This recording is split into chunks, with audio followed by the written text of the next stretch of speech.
Welcome to the Phone Transformer channel. In today's video, we'll show you how to add a photo to your Android home screen, step by step.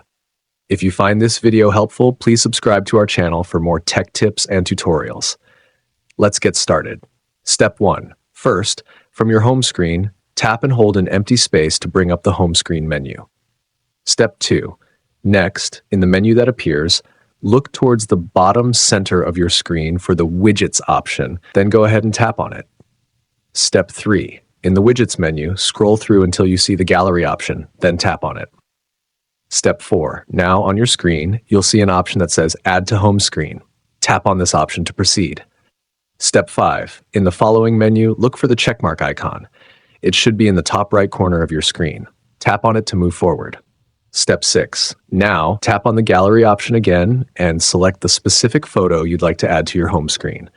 Once you've selected the photo, tap on the checkmark icon at the top right corner. Step 7. Finally, to confirm, tap on the Done option. And that's it. You've successfully added a photo to your Android home screen. Thanks for watching and see you in the next video.